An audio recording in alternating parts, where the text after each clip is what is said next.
And if you can't hear very well in the headphones, you can let me know. I can turn it up, turn it up if it's too loud or anything. It's perfect. Okay. Yeah. All right. You ready? Let's do it. Hello and welcome to the Hunted Podcast. We are brought to you by Wreck Broadheads. If you haven't checked them out, definitely go check them out.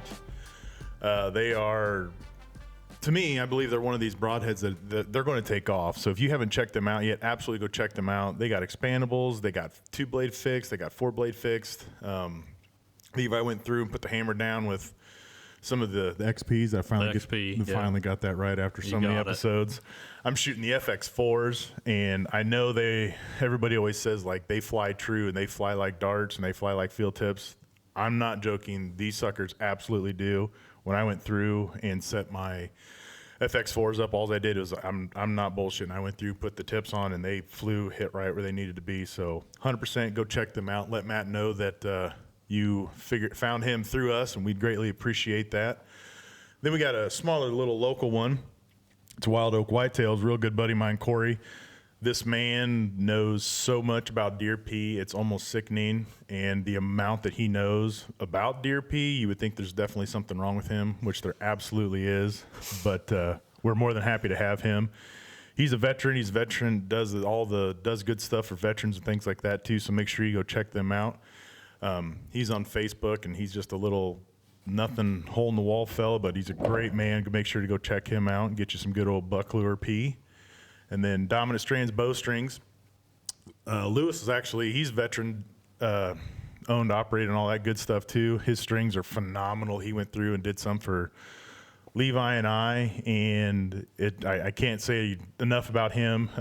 He went through and did a episode with us already and chit-chatted away and filled us in with so much good, valuable information about, kind of how to store your bow, what to look for on strings, how strings are done now, and things like that. So make sure you go through and check that episode out, get some good information off of that.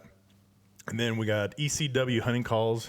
Jeff I know I keep saying this about our sponsors, but they really are. All of our sponsors are just awesome. Right. They're great people. They are great people. So make sure you go check Jeff out. He does every type of goose call. He does snow geese, regular geese, duck calls. He goes through and does calls out of like old bourbon barrels. So he hand makes the boxes for the calls and everything. I mean, he's great man he's also veteran. I guess I never really thought about this. We got a lot of veteran operated companies that we go through, which is phenomenal. So make sure you go check him out. And then a good buddy of mine, Marath Welding, he goes through and he chases that dollar, man. He's always out going around welding up stuff, from being multiple hundreds of feet up in the air to he'll crawl underneath some grain truck and get it all welded out and figured out. So make sure you go check them out. And then we got National Land Realty, who's kind of just joined the trip with us, haven't they? Because you just got the word with them. Yeah, I just switched over to that company. Great company if you're looking to buy or sell, wherever you're listening at. Mm-hmm. Contact somebody in your local area, and they'll take great care of you. I'm just tickled to be with them. And didn't you say too that they do do a podcast also? So, yeah, they do a podcast also. So they could go through and people had questions and kind of what's going on with realty. I mean they've been touching base on a little bit of everything, in the real estate world. So if there's something you may have a question on, whether you want to contact your local agent or maybe something that's been talked about on a podcast, jump on there and give them a listen. Or these people can contact you about this now, right? Yeah, you can contact me anytime. That's awesome. And then finally, we got Nature Made Jewelry. We actually went out to try to find some stuff to help Levi and his wife getting these jewelries done, and I believe Levi's kind of full of shit because we walked a little while, and we did an episode about how he was saying, figure this out, figure that out, and I was following everything he said down to the letter. And you found one. One. Just one. Come on, you're sitting here. Can't find them all. That's bullshit. We should have went through and found them all. But like I said, if you haven't check out our sponsors and everything. They are all great, wonderful people, wonderful to work with and everything like that. We do not have a first responder or a military shout out. So what we're just going to do is, and which we're going to keep doing until you guys go through. I mean, you can DM us, you can email us if you got somebody that's, in your family you want to go through and give thank you or somebody that you know, or just anything in general as far as military, first responders of any kind, let us know. We'll be more than happy to give a shout out for them. Maybe Chris has one. Oh yeah, Chris, do you know any first responders and military people in your life you want to say thank you to? I do know quite a few, actually a bunch, and I'd just like to say thank you to all of them because I could go on forever. So. Right. I mean, no doubt. They're definitely those people that where even if you do not like our country and things like this, like these people and everybody should understand, these are the people that go through and control this absolute chaos that our world 110% could be. All day, every day. Because it could be way worse than what it is. Absolutely. So we're just going to go through and give a moment of silence for the people that have fallen. So here we go.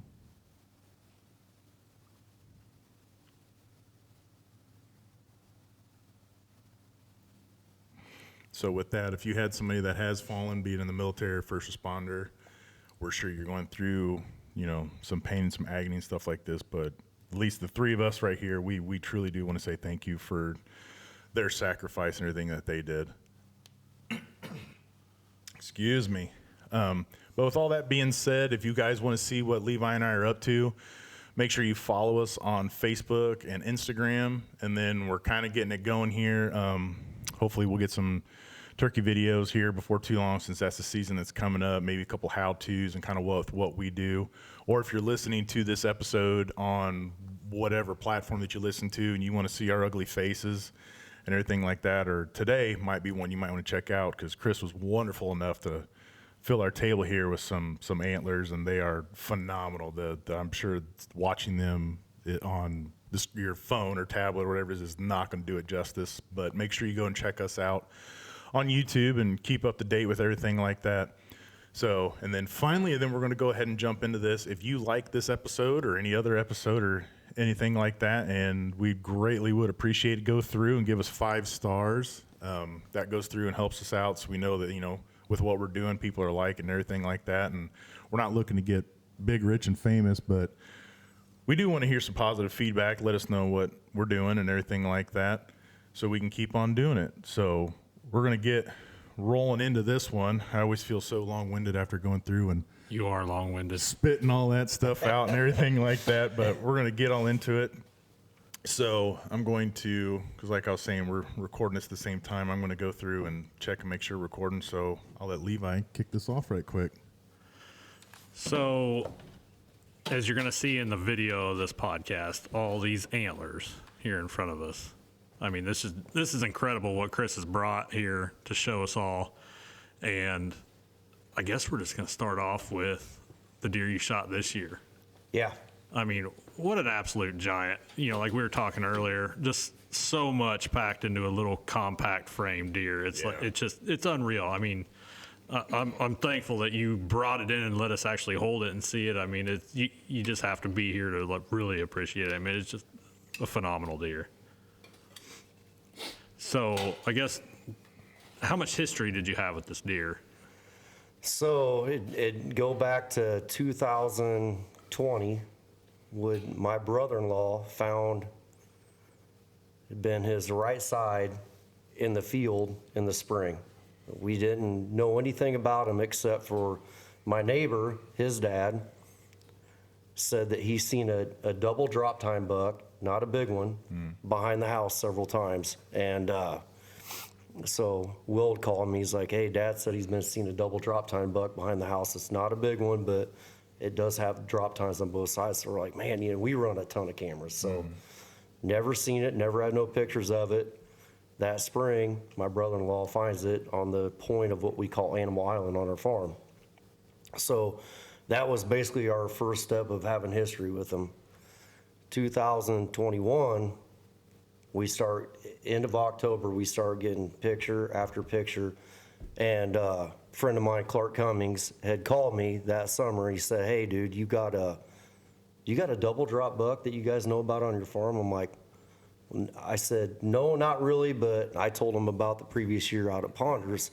And he said, well, here's the thing. He said, I just seen pictures of a double drop buck. And he goes, it's an absolute giant, dude. And he goes, it's a mile away from your farm to the north. And I'm like, really? So I said, did you get, he goes, the guy wouldn't give me pictures. He said, I tried to get him. He said, one of my buddies hunts just south of you. No, I'm not releasing no pictures. So we knew that there was a big deer up in that area. Well, I told Clark, I said, hopefully get pictures of him. I think it was, I want to say like October 30th or October 29th, somewhere in that time frame. Me and my boy were sitting at the table. It's 10 o'clock at night. My phone goes off, and we were running cuddies on the farm. And I open it up, and I'm like, dude, look at your phone. I didn't even say what it was. He opened it up, and so we had our first good pictures of that deer. And we were both freaking out. So then all my buddies, there's 5 of us hunt that farm, and everybody got the pictures, so my phone just started blowing up. Dude, that double drop deer finally showed up, and super pumped, but then again, we started looking at him body-wise, what the one shed from the year before, talking to the neighbor, and man, we didn't think he was mature. And not knowing exactly what he scored, but we figured he was definitely in the 70s, 170s. So we all sat down and decided on our farm that we were going to pass him, 100%. That's awesome. So, because we had some other good deer that year too. So we're like, we got other good deer, so let's just, if we get a chance, let's pass them. So then me and my buddies were talking, and my boy, we're like, we just hope we don't see him. So about how many people, when you said your buddies and your boy, and about how many people knew about this deer kind of in your little area? I would say between 3 farms is basically between 4 farms is pretty much where he spent most of his time at. And those 4 farms, I mean, that's close to 1,000 acres. So probably 8 or 9 people. Man, that's a lot of willpower. Yeah. For these 8 or 9 people. But not everybody was on that pass page, though. Okay. Okay. And so we went into the season hoping that we didn't even get a chance to kill him, And so in the second week of November, I was sitting in my stand in the morning, and at 7:17, I looked at my phone, and I had a picture of him. He was probably 250 yards away. And I'm like, oh, no. And it was an awesome picture. He's up hitting a scrape, standing on his back legs, and hitting a licking branch. And I'm like, God, please don't let that thing come by me. Please don't let it. I mean, it was such an awesome picture, too. So my buddy texts me. He's like, dude, he's on the farm. I'm like, I know. I'm here right now. And he's like, oh, man, I hope you get a look at him. I said, I don't even want to see him. I really don't. So I never seen him that day. 2 days later, at 10:15, he came right by the same camera, hit the same scrape, and I never seen him that day. And then we had multiple other pictures. We never seen him one time that entire year in 2021. And the crazy thing we noticed, we had a lot of pictures of him that year. We never had a picture of him with another deer, with a doe, with any other bucks, nothing. Every picture he was by himself. So anyway, we went through that year, and one of our hit listers, my buddy Rory, shot. We called him the King Steel, and that's because our neighbors Kings and then Steels, so we called him the King Steel buck. And 10-pointer, awesome deer. He ended up shooting that deer in 22, and that was the only deer we took off our farm, or in 21. I'm sorry. So we get through the season, we still get pictures of him, as it comes into, before the season ends, and we're pretty sure he made it. So, in off season, spent a lot of time driving around, looking at fields and just watching deer. Well, to the north of us, the people that used to farm it,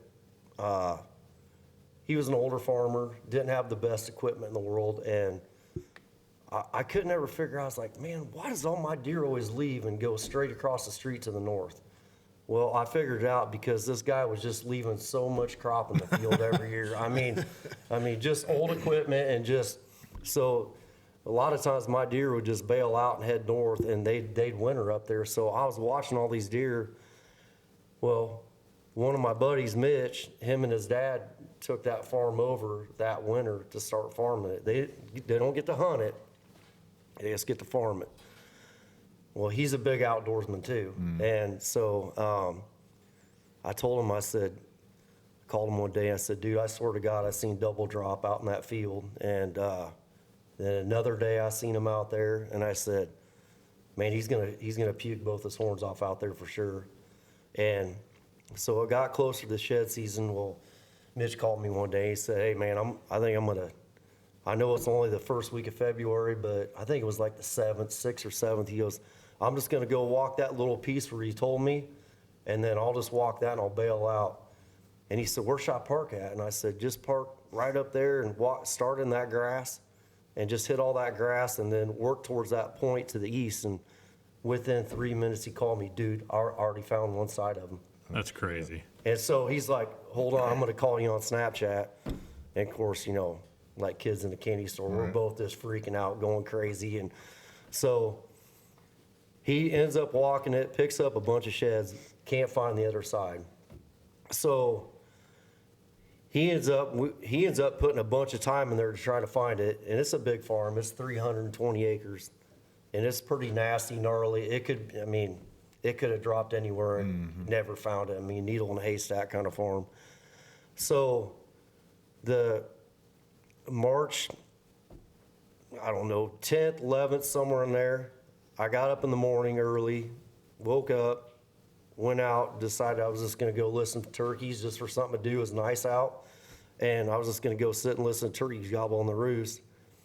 I walk in, don't even hear a turkey gobble. I'm sitting there, go to walk back out, get back to my truck. I'm like, man, I still got like a little while to kill before I got to go to work. You know, it's still too early.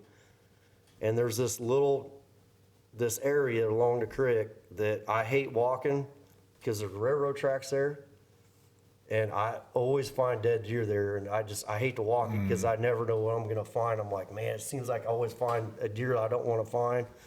And I got back to my truck, and I'm like, dude, I'm gonna go back in and take that couple 100-yard walk, and then this trail goes, and then it cuts out, and that's where they cross over the railroad tracks to cross the street. Well, I go back in there, start walking it, and I almost get to, I'm literally like 15 yards from walking out to where I'm gonna hit the railroad tracks, and I look up, and I just seen a horn sticking up in a bunch of shit, and I'm like, I was looking, I was like, oh man, I could tell it was something good, but I was like, oh man. Thinking deadhead, you know, got hit by a train. Got a little bit closer, and I seen that drop tine sticking out, and I seen it was a shed, and I'm like, there ain't no way.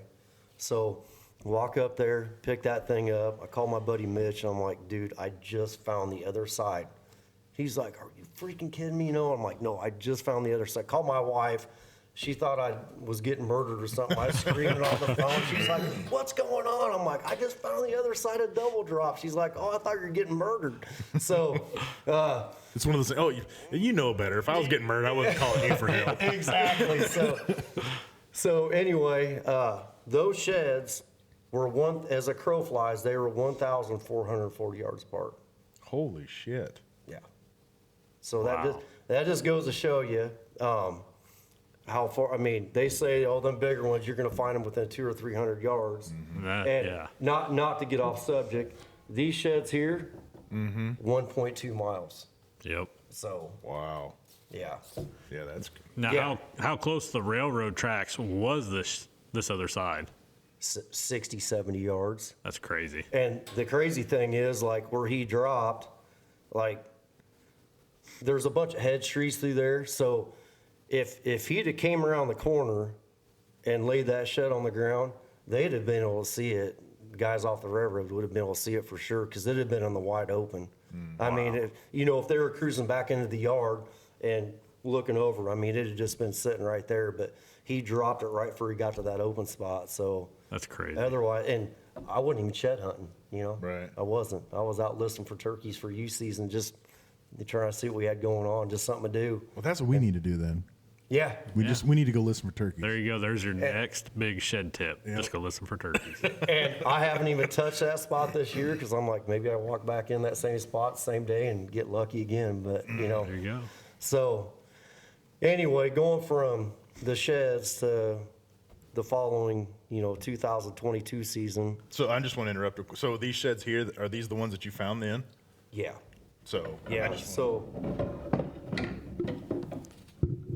that's the shed that, damn, we're getting everything. we're getting everything wrapped all up here. tangled up. There we go. That's the shed my neighbor found, or my buddy found on the neighbors. Right. Just want to make sure everybody can see this. I mean, these suckers are, they're gnarly. Just as this, they don't, you can definitely tell that they're together, but what catches my eye is them brow tines, man. Yeah. They're even tall on this, but when you got him, they were humongous forks. They remind me of like those, like your grilling tools that you go through and the Forks, whatever they call them. Yeah. Oh, Yeah. man. But these cameras don't do these justice. So, okay, sorry. I'm just Yeah. mesmerized. No, and then that's the one that I picked up, turkey scouting. So And it's crazy. You're that far into March and it wasn't even touched. it was in a good spot because it's just a solid hedge timber, and it's not it's not a big squirrel spot, really. So Couldn't ask for anything better then. no, and like that chisel point, man, that's what I love that on that drop. It's super cool. So Yeah, this thing just all around. Yep. All right, we better get back into it so we don't sit here and keep gawking. So anyway, like carrying on to the next season, just as far as our farm is there's not a ton of timber there.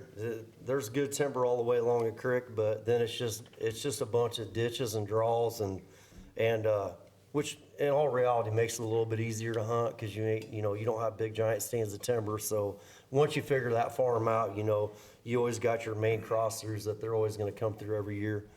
Well, so camera wise, in the last 6 years since we started hunting it, pretty much figured out, every year where we can put cameras and get good quality pictures, especially, once it comes to the end of October. Well, a lot of times, we're putting cameras out early, just don't do all that good on pictures. And it seems like the second or third week of October, it'll pick up a little bit, but that third week and fourth week, it's like they just start showing back up again, coming from wherever they're summering at, coming back in, rut farm between ours and the neighbors, and so got to be the end of October, no pictures of them. First few days of November, no pictures. We're all like, man, dude, he's got to show back up at some point, Well, then I get a picture sent to me, and it got leaked from the neighbors. It got leaked out, but somebody got the picture and they sent it to me, and I'm like, oh my God, he's alive. And I seen what he was, and I'm like, oh my God, this deer, he's blowed up. So finally, the end of the first week in November, we finally got pictures of him. And then we started getting pictures, and he just stayed there between ours and the neighbors. And so hunting-wise, never seen him. Picture after picture after picture. And no daytime pics, except for we had one hitting a scrape. The year before, we had several daytime pics. So come first gun season, so I laid an eye on him and I hunted my ass off all year, but first gun, it would have been Friday. Let me think about this. Yeah, Friday of first gun. That afternoon, I was moving to go switch stands, and I was sitting there, and I heard a gunshot on the neighbors, and Heart instantly just dropped, I'm sure. no, really, no, it didn't, because I was just like, whatever. But in all honesty, it kind of did get me a little bit because I didn't know anybody else except for one of my buddies was going to be over there hunting, and he didn't say nothing about going hunting. So I'm like, well, we get this group snap, and said, hey boys, think Double Drop might have just got shot. And so I thought it was my buddy Will. I'm like, oh man, damn, Will shot Double Drop. I'm like, who shot it? And he told me. I was like, I didn't even know who the guy was. And I'm like, well, evidently he has hunted there sometimes or whatever. Well, long story short, he came by chasing a doe, and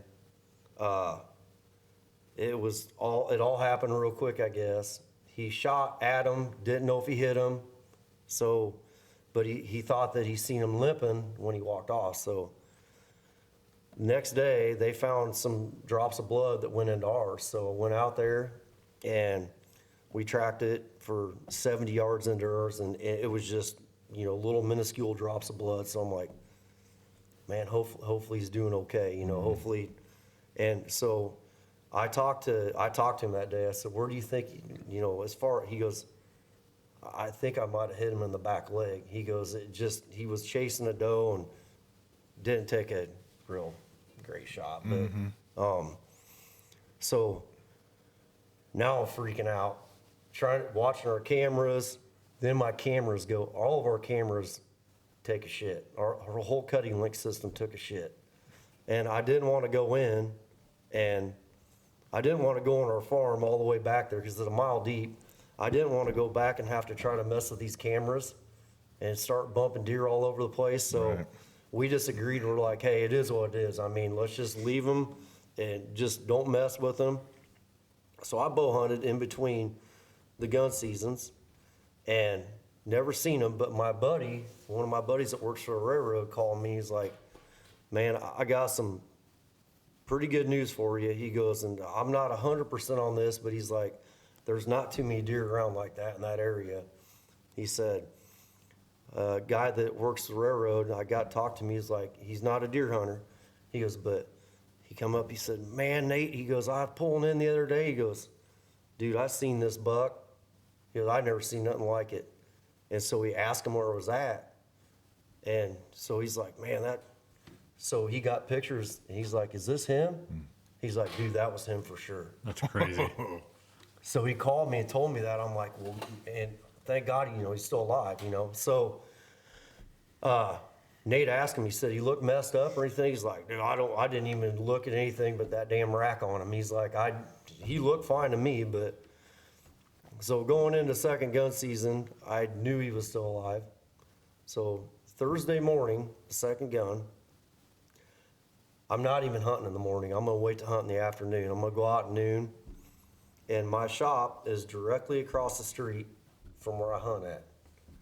I pull into my shop at 8:15. I'm unloading some materials out of my truck, taking it in, walking in and out, and it's all big wide open field with some ditches coming out way across the road.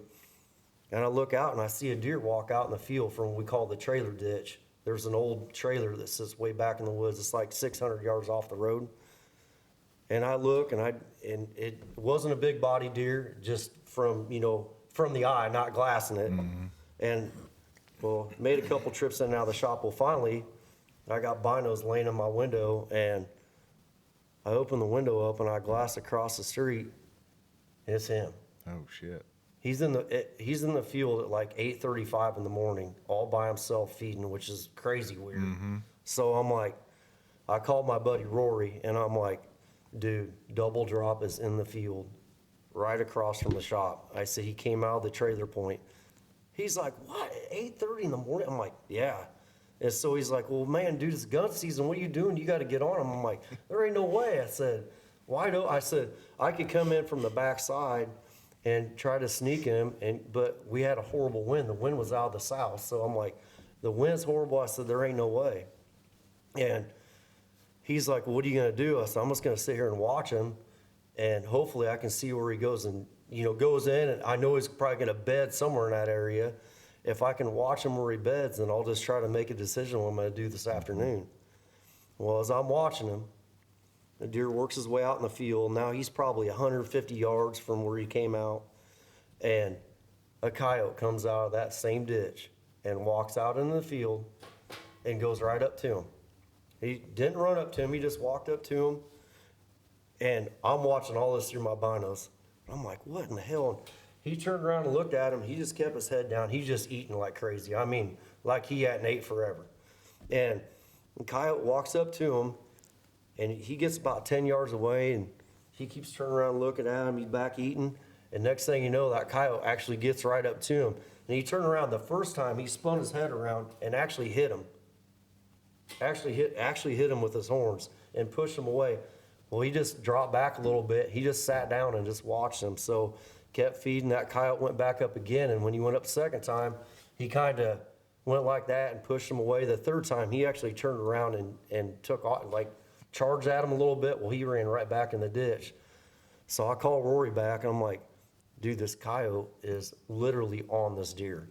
He's like, man, it's that injury, dude. He can smell that injury. He's like, Yeah. man, you got to go after him. So the day before, I was walking out of my enclosed trailer, unloading stuff, and I slipped, banged my knee against the edge of the trailer, and like my kneecap like kind of dislocated and then went back in. And like I was limping like hell, man. I was hurting so bad. And I'm like, dude, I don't even know if I can make that walk. He's like, what? You're skinny ass. You gotta be.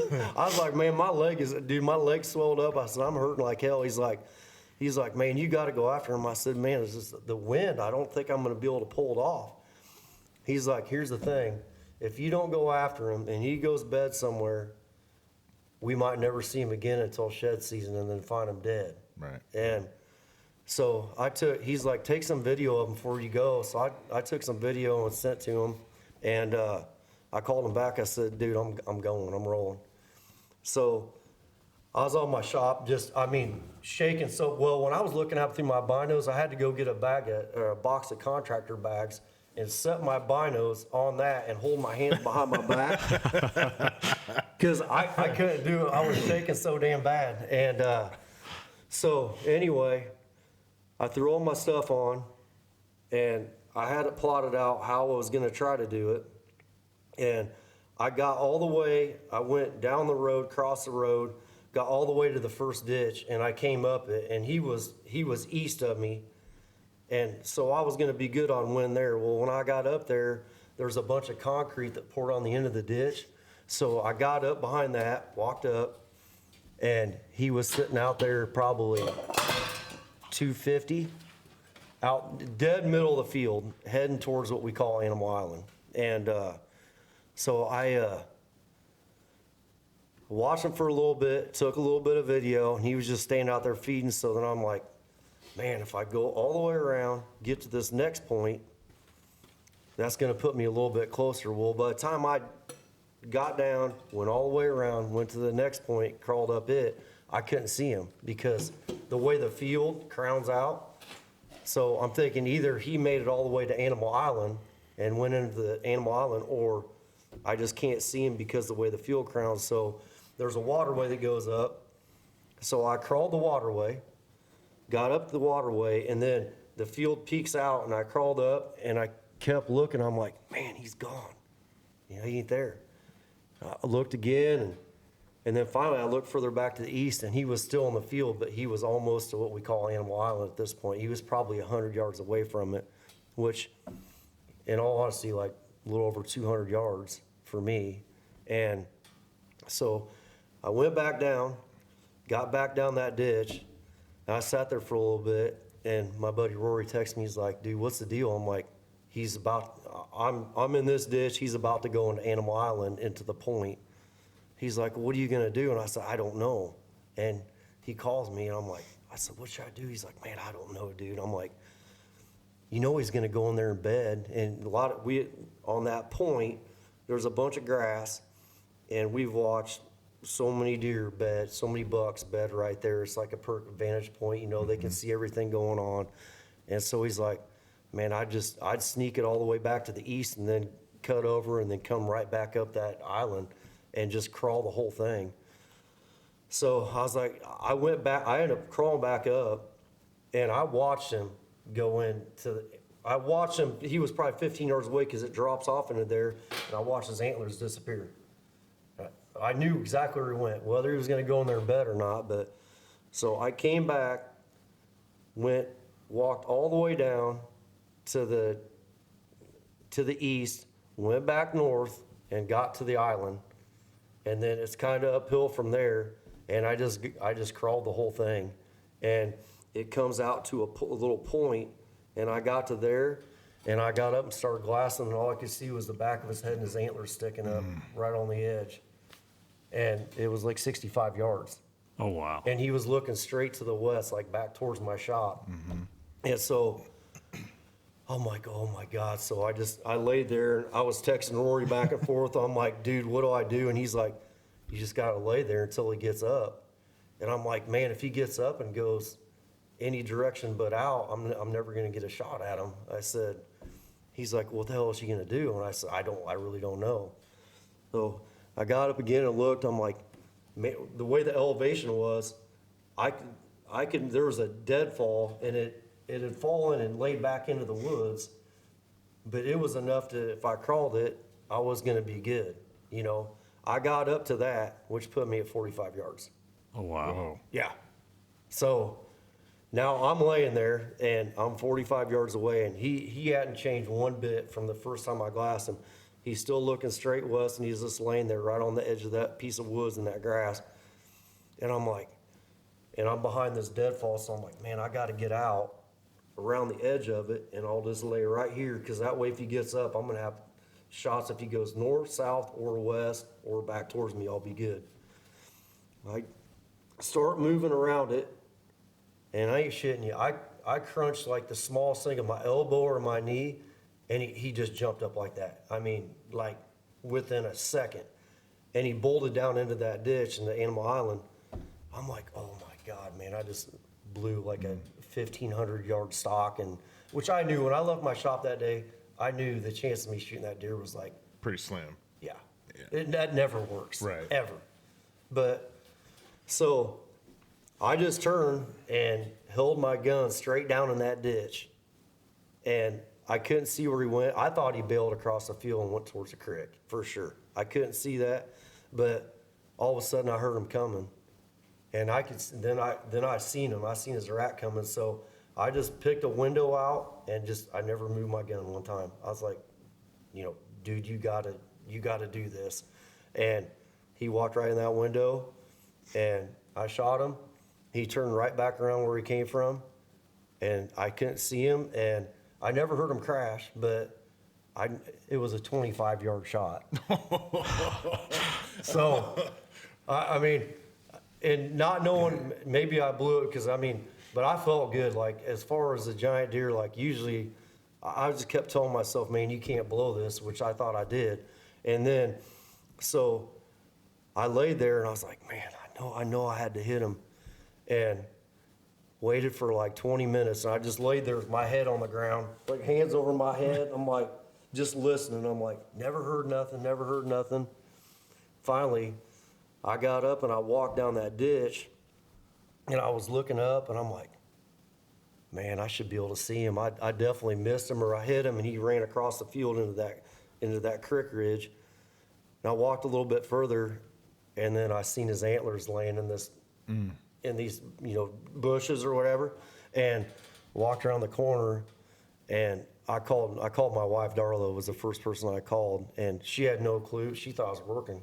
She had no clue I was even hunting, because I told her I was going to work and then go hunting in the afternoon. And I'm pretty emotional outdoorsman, so like when I made that phone call, I was about 3 minutes before I could even get anything. I was bawling my eyes out, man. Oh, yeah. I mean, bad. Like, and she said, what are you doing? I said, and I kept trying to say I shot double drop. It just wouldn't come out, And she's like, are you hurt? And I'm like, no. And finally I got it out. And she's like, what do you mean you shot double drop? Aren't you working? I'm like, well, I'm supposed to be, but he came out in the field. I said, it's the craziest story ever. But I said, I just shot him. She's like, well, is he dead? And I said, I'm sitting here right next to him right now. Wow. He's dead. That's crazy. And I hadn't even touched him. I mean, I hadn't even touched his antlers, nothing. And then I called my buddy Rory, and I'm like, bro, you ain't gonna believe this. And he's like, what? And he goes, he goes, no, there ain't no way you just shot him. I said, dude, I shot him, man. And I still haven't touched him. He's like, how's he look? And I said, I don't know. I said, I ain't touched him yet. So I'm just sitting here. I said, man, you got to take that in. Oh, it's one of those deals. So my wife bailed out of work, and she went and got the side-by-side, but I just sat there the whole time in complete disbelief. I mean, like, how could you could do that a million times in your life, and it just never works out. But I'll be, 100% honest truth, like, ain't no doubt, I would have, not saying I've never had a chance to shoot that deer, but if it weren't for that injury, when you got shot through that back leg, that's why that deer was out in that field feeding. That's why that coyote was after him. And, when he went across the field, he was walking fine. And when he jumped up out of that bed, he jumped up and went. And where he got shot was like right above the kneecap, and it went right through the meat. And at first, because I hadn't messed around with him, but then when I got to looking at him, when I got up to him and actually moved him the first time, that injury, it stunk so bad. Like, it was infected, full of infection. And so, if I wouldn't have taken that opportunity that day, maybe got lucky and got another chance, probably not. But when we had that cold snap, You'd probably been dead. Exactly. yeah, that coyote that day was on him pretty good, but he was still 100% good to, protect himself. But that cold snap, I don't think he'd have made it. That would have done him in. So, you never know. But if it wasn't for the neighbors shooting him, I don't know if I'd ever had a chance to shoot him.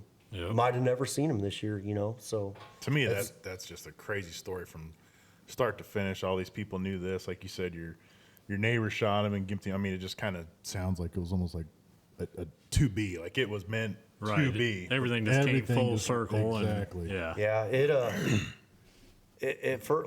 it was crazy because after I shot him, and then of course, went back to my shop, and I didn't really tell anybody, but my wife sent a Snapchat out to a couple of our friends.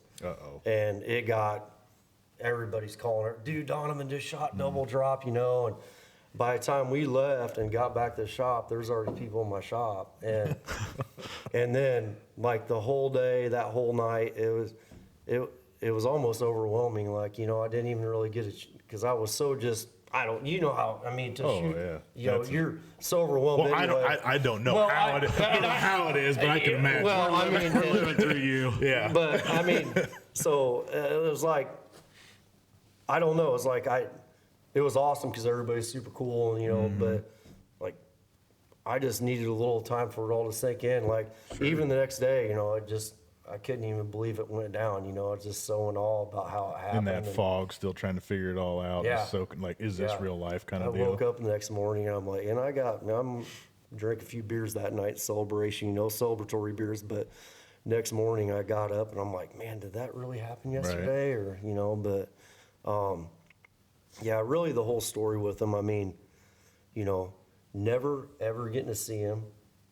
And then, picking up both his drops the year before, and then, all the pictures, and then how it all came about, and then the neighbors shooting it and thinking we're going to find him during shed season. And it just, in all honesty, it's just pure damn luck. It really, in all honesty, is luck. It kind of makes you wonder, with all the cameras that you guys run, and the amount of time that went by that you never had pictures of him, or all the neighbors, depending on how many cameras they run, and everybody just looking out for this deer and not being able to personally lay eyes on him. I know it. How many deer this size fly under the radar? Oh, absolutely. That just goes to show, and everybody thinks just getting on a trail camera rant here, they think I got 10 cameras out here, I'm going to see absolutely everything that goes through. And you're not. The best thing still is get your ass out there and go see what's going on. Yeah, and we watch it year to year, running so many cameras, and you'll have those windows, during primo rut where all of a sudden you'll look and this deer shows up and you're like, man, what the hell deer is that? And that'll be the only time you see him. It'll be there one day and he's gone. And you know, every year we get some deer like that. But on this farm,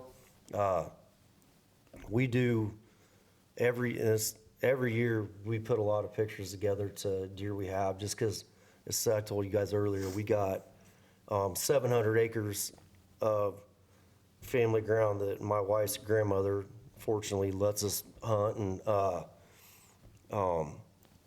and got a bunch of good guys hunting it. So it's an awesome place, and we're all on the same page. So that's huge. Yeah, that to makes have that, Absolutely. to have big that difference. much ground all tying in together. And then my neighbors to the west, they're exceptionally good guys, and we share pictures. And then my neighbor to the east, that's another 320 acres, and we're really good buddies. So you know, we all kind of share everything. So it's something that you know, I fell into thanks to my wife and her parents and her grandparents, but just fortunate to have something where we can have that much acreage to control what gets shot and what don't get shot, you That's know. awesome. And Did you notice kind of how similar his story is with Aaron's, as far Right. as the neighbors and everybody kind of Right, coming very, together? very similar. I know I listened to that. Did you? Yeah. I mean, yeah. it must have, like, when you were talking about how, like, you know, the neighbor got a hold of you about this. I mean, I'm Yep. sitting here thinking like deja vu over and over again. Yeah, But I I know. mean, but that just goes to show, like, you do need good neighbors in a way Yeah. to go through to That- communicate with you, go through like this. Like, it's a common goal for everybody to go through and do this. And that's what I push a lot of, you know, most people I'm friends with, you know, they're all outdoorsmen. And our other lease, the guy that is our neighbors back to the west, you know, as soon as I got there, first thing I did was got his name, I called him, and we became good buddies, you know, never knew him. And I mean, that's what you gotta do. I mean, that's what it's all about. Oh, Yeah. it absolutely. And you is. know, like the thing that bums me out about the outdoors anymore is, I mean, I know everybody wants to shoot a damn big buck. Everybody does. But, you know, in all honesty, if everybody pulls for each other, then you're going to be way better off. But there's too many guys out on the other side of the fence that they're all about themselves. Man, if we'd all just, the brotherhood, you know, it's supposed to be the Exactly. brotherhood. And we've lost a lot of that, you know, too competitive anymore. I mean, come on, man. We're pulling for each other, you know. Exactly. It's ruined a lot of friendships. It's yeah. ruined a lot of, you know, neighborly relationships. And Yeah, it's just Families, you know, they go yeah. through and fight and do this and all. it's, Yeah. it's a damn deer at the end of the day. It really it's a damn is. deer. And, really is. you know, if you're buddies with your neighbors, you got that good, you know, communication, and they shoot that deer, this deer, any deer, whatever deer it is, you're just as damn happy if they shot it if you shot Oh, it. I mean, Exactly. you know, you're celebrating, and, you know, it's the same deal. There's no different. Yeah. You know, at least somebody, you know, especially a big mature buck. I mean, because, you know, they only stay big for so long. So you got a short window of killing them when they're at their prime, and you got to pull for everybody to try to get it done. And you know as much as I do, that ain't very easy. I don't care how many guys you got out there. I mean, Exactly. it's a tough deal. So Yeah, sadly, and it's going to sound kind of weird because, You know, we're doing a podcast here and we're talking about social media and stuff, but so much of it is through the social media.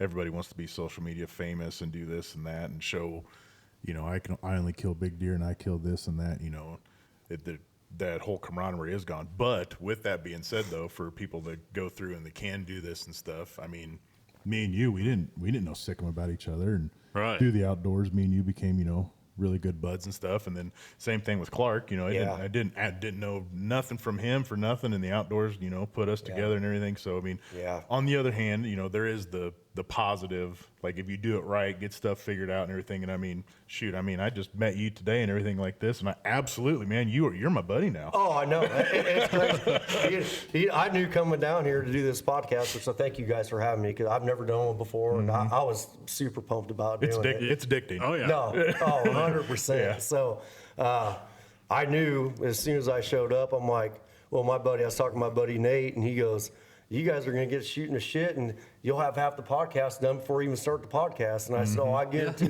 And then we And called each other out on it. exactly what we did. We better get to it, or we're going to ruin the whole damn thing. So Exactly. no, but it's yeah, outdoorsmen need to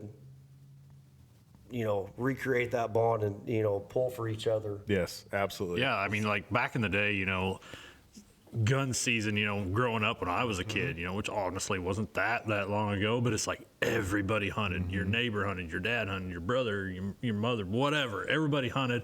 There was deer camps. There was, deer chili going, beer drinking at the end of the night. You had that group bond with everybody, and you don't see it that much anymore. No. You don't see that, whether it be here or anywhere.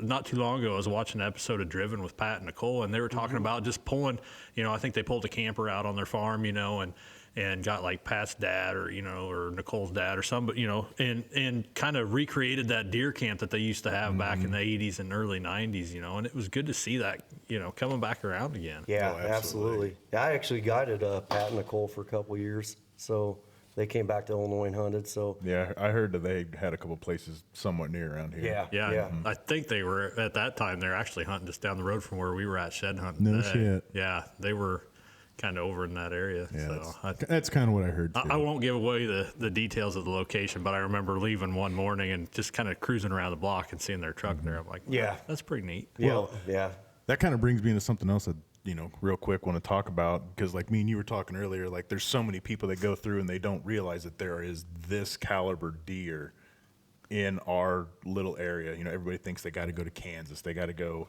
you got to go way down to Texas, get this and that. So, I mean, this is just proof, 110%, you put in the effort, do the scout and do this and this. I mean, there is large deer around here. oh yeah, and I think really right now, as far as good deer numbers, I think we're probably sitting just as good as we were sitting back in the early 2000s when it was late 90s, and then everybody started kind of taking up hunting more, and people weren't passing quality deer. They were just shooting bucks, but now. And then we had the EHD bouts, which really brought everybody down. But I think, man, I just feel like these last 2 years is just, there's so many, just good deer, up and comers, and then just a lot of awesome deer on And I think something too, I think we've talked about this before, is it seems like it's, I guess you'd say the cool thing kind of right now is like being in the outdoors and the hunting and stuff and things It like is. this, like the younger generations coming through. I mean, some of these locals, I know me and you've talked about this before, like they're having like archery teams, they're having like fishing teams, Yeah. they're having, they're getting these kids out in the outdoors and stuff Yeah. like this. I mean, I know personally that I got, a young lady and a young man that like Yep. blew my mind wanting to, hey, can we get into this and stuff? And you want to get into this? Yeah, my friends so-and-so, they sent me pictures of this. I want to get into this, like I told you before with my wife, like never really got into it and this and that. And I went out and got a turkey last year. And I mean, I don't even know if we got all the way to the truck. She's like, can I kill a turkey next year? I mean, it just seems like it's snowballing, which is wonderful and amazing. But at the same time, it's like, make sure that if you got some property, you want to keep your eye on your property, because they ain't making no more property. So it's kind of like the other thing to where you're going to get like, a niece or a nephew going to grandma, and next thing you know, you're 320 acres, you got like this and that, and all of a sudden you're dwindling that sucker down to about 40 because 7 other people got permission to get on there. Exactly. And 10 years ago, I remember reading an article, and a lot of these outdoor sporting, Bass Pro Shops, Cabela's, they're all starting to worry a little bit, because the decline in youth hunting was for real. I mean, and at one point, I think the average hunter in the United States was like 51 years old, and there was such a decline in youth. And they were talking about, man, we need to do more stuff and get these kids involved, but I feel like it is starting to make a comeback. And like you said, I coached our Knoxville High School bass fishing team for several years, and when my boy was in school, and had a lot of kids do it, a lot of kids that wanted to do it, not just to goof around, but actually wanted to do it, and just stuff like that, and like the archery. And so we got to keep these kids going, because we don't, then It's gonna all fall to the wayside, and it's it's gonna not be good. And We were fortunate enough this morning to snow goose hunt with a couple of good young guys, and very proud of them. And the one is my nephew, but the other one is a buddy of his, and I'm sure you probably know him, Chris. But yeah, I was very impressed with him. You know, great kid, and Yep. yeah, definitely. Well, shoot, I mean, when we went getting ready to, finally got all done cleaning up, we just went to go do that little scouting. I mean, we rolled up on that one, I totally forgot about that. that SUV, and we look out there and see, I'm thinking it's, 30, 40-year-old men standing out here. We get closer and closer, and dude, I bet they had 3 pubic hair between the 6 of these kids that were out there. I mean, they were young. That's awesome. And I mean, they're out That's there, what we dude. need. One kid was in a full ghillie suit, scared the absolute shit out of me. I didn't know he was sitting there. But yeah, it's wonderful. It's amazing that getting back out into Yep. it. And That's like my boy, he's 21, but like all his buddies, like, and there's a big group of them from Knoxville. I mean, they're all just huge out, fishermen.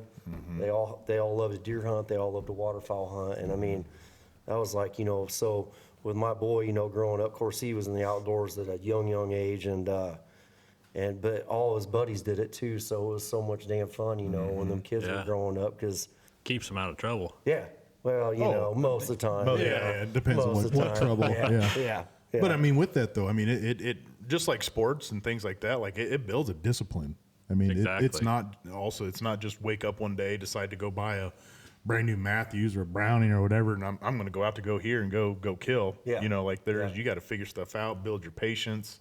And I mean, it molds you to be a good young man and a good young lady. Yeah, for sure. Because I mean, usually your kids are hanging around with all your buddies that hunt, so they're learning from you. I mean, 90% good, 10% bad, and all the bullshit's going on out in the field. But I mean, that's where they learn from, and it just keeps them going and makes them a good person, because that's what outdoorsmen are. We're good Exactly. people. Yes, Exactly. absolutely. Yeah, for sure. We're rolling up on that time. I knew this hour was going to go by real quick. Knew it was going to go by real Damn, quick. it's already been an hour? Yeah. Wow. It does, and I knew it was too, man. But your story was awesome It was to hear. incredible. And I'm just gonna pull this up,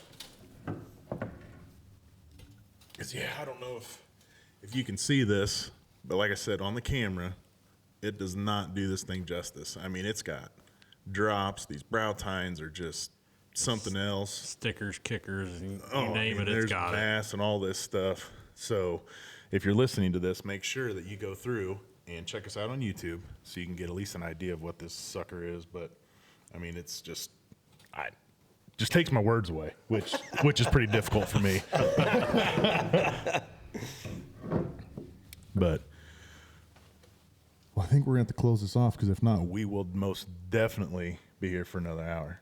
Well, hey, man, I really appreciate it, guys. You It's interested awesome. to come back for another one? Oh, hell yeah. Absolutely. That's what I That's like what to we're hear. here. For damn sure. Yep. So, all right. Well, Levi, you got anything else to finish us out here? I think that was a pretty good ending there. Oh yeah, that was real good. We greatly appreciate Chris. I mean, that Yeah. story, bringing that in, that's awesome, man. Oh, no. This is why we started this up, to Yeah. go through and reach out with. Yep. I mean, we got big names and all this stuff like this, but like the local people that come through, because I love like I was saying before, there's big deer that get killed around here, and people they just don't know. Exactly. Yeah, Levi was texting me a couple times, about doing it. I'm like, damn, man, I got something going on this night, and then I got something going on Right. this night. I'm like, I wanted to do it so bad. I was like, I knew it'd be so much fun, and I was like, man, hopefully these guys don't give up on me. Oh, no. Yeah, we knew this was going to be a good one. Mm-hmm. So. Yeah, Yeah, I we've been was looking forward super for a while. pumped. So yeah, of course I can sit around and talk about hunting and fishing for 4 days straight. Oh yeah, Same I'm here. sure once we hit the stop button on here, it's going to keep going. That's what all my buddies. They're like, man, how long a podcast do you do? And I said, I think it's like an hour.